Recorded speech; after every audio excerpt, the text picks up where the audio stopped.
దానికి ఎన్నో గట్స్ ఉండాలి. మళ్ళీ చెప్తున్నా, దానికి ఎన్నో గట్స్ ఉండాలి. ఆ గట్స్ ఉన్న నాయకుడు కళ్యాణ్ గారిని చెప్పగలను. రెండో విషయం ఒక్క నిమిషం ఇస్తాను ఒకసారి పవన్ కళ్యాణ్ గారు ఏం మాట్లాడాలి పే చేయండి అమ్మా. తప్పులు చేసి కులాల వెనక దాక్కుంటే బయటికి తీసుకొస్తాం, గుర్తుపెట్టుకు. కులాల వెనక దాక్కోకండి. వాళ్ళు క్రిమినల్స్ కి కులం లేదు, ప్రజాప్రతినిధులకి కులం లేదు. We are very clear about it. చాలా స్పష్టంగా ఉన్నాం దాని మీద. ఈయన కొడితే మాకు ఓట్లు పోతాయి. నేను అధికారులందరికీ చెప్తా ఉన్నా, సార్ ఈయన అరెస్ట్ చేస్తే ఓట్లు పోతాయి. ఎందుకు ఓట్లు పోతాయి? ఎవరు వెనకేసుకొస్తారు వీళ్ళని? నేనైతే వెనకేసుకురాను, మా కూటమిలో ఉన్న నాయకులు ఎవరు వెనకేసుకురారు. ఒకళ్ళు వెనకేసుకొస్తే సరిదిద్దుతాం, అంతేకాని నిస్సహాయంగా పవన్ కళ్యాణ్ బిడ్డలు బాగానే ఉంటారు, వాళ్ళు నాన్న రక్షించుకోగలరు. ఒక సగటు మనిషి, సగటు క్లర్క్, సగటు క్లాస్ 4 ఎంప్లాయ్, వాళ్ళని కదా సంరక్షించాల్సింది మనం. మీ ఓట్లు అడిగాను నేను.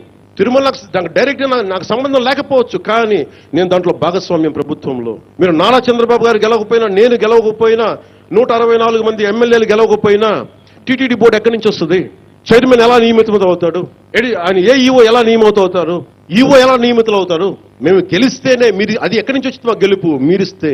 జపాన్ లాంటి దేశంలో ప్రధానమంత్రి ఆయన పుట్టక ముందు జరిగిన తప్పుకి ఆయన పార్లమెంట్ లో క్షమాపణలు చెప్పాడు. మనం నేర్చుకోవాల్సింది. వాళ్ళు చేయకపోయినా 3 తరాల ముందు తప్పు చేసిన క్షమాపణలు చెప్పారు.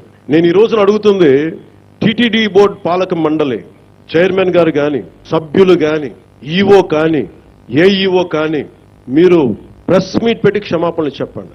ఏఈఓ వెంకయ్య చౌదరి గారు కానీ, ఈఓ శ్యామలరావు గారు కానీ, చైర్మన్ బిఆర్ నాయుడు గారు కానీ, టీటీడీ బోర్డు సభ్యులు, పాలక మండలి సభ్యులందరూ కానీ, మీరందరూ వచ్చి ఒక్కొక్క వ్యక్తి గురించి కథ వింటప్పుడు మీకు బాధ అర్థమవుతుంది. క్షమాపణలు చెప్పండి. మీరు క్షమాపణలు చెప్పి తీరాలి. ఇది బాలకోటి గారు. ఒక్క నిమిషం ఇస్తాను వివేక్. బాలకోటి గారు, ఇందులో ఏమైనా తప్పు ఉందా?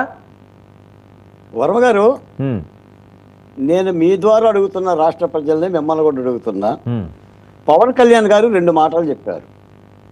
2 ఆయనే చెప్పాడు. ఒకటి క్షమాపణ, 2 తొక్కి నారదీస్తా. అంటే తప్పు జరిగినప్పుడు క్షమాపణలు చెప్పాలి, తప్పు చేసిన వాళ్ళని తొక్కి నారదీయాలి.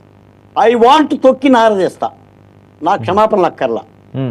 తొక్కి నారదీయటమే చర్యలు. ఓకే వివేక్, తొక్కి నారదీయడమే చర్యలు. రెండో ఆప్షన్ ఎన్నుకోవాలి. ఓకే ఓకే, ఒక్క నిమిషం. ఈ రోజున ఒక మాట, సారీ అంటే 2 పదాలు, క్షమాపణలు అంటే 4 పదాలు కాదు. చర్యలు అంటే 3 పదాలు, 3 అక్షరాలు. కాబట్టి చర్యలు తీసుకుంటే రాష్ట్ర ప్రజలు సంతోషిస్తారు. ప్రభుత్వం చేయాల్సిన బాధ్యత అది. ప్రభుత్వం, Pawan Kalyan is not a political leader, is a deputy CM in the Andhra Pradesh. ఆయన ప్రభుత్వ అధినేత. ఆయన కానీ, ముఖ్యమంత్రి కానీ చర్యలు తీసుకుంటే ఇలాంటి యొక్క అరిష్టాలు, అనర్థకాలు, ప్రాణాంతకాలు జరగవనేది నా భావన. ఓకే వివేక్. ఇప్పుడు తొక్కి నారతీయడం అన్న సందర్భం ఏం చెప్పారంటే, పిఠాపురంలో అల్లర్లు ఎక్కువ జరుగుతున్నాయి, దొంగతనాలు ఎక్కువ జరుగుతున్నాయి, ఆడపిల్లల మీద టీజింగ్ ఎక్కువ జరుగుతోంది, దాన్ని పోలీసులు నివారించాలనే విషయంలో అందులో కాంప్రమైజ్ కాను, దాంట్లో తొక్కి నారతీస్తాననే విషయంని ఆ సందర్భంలో చెప్పడం జరిగింది. ఈ టీటీడీకి సంబంధించిన విషయం కాదు. సో రెండింటిని కలపద్దండి. సో కట్ పేస్ట్లు చేయొద్దండి. ఆ ఘటన వేరు, దీనికి స్పందించడం వేరు.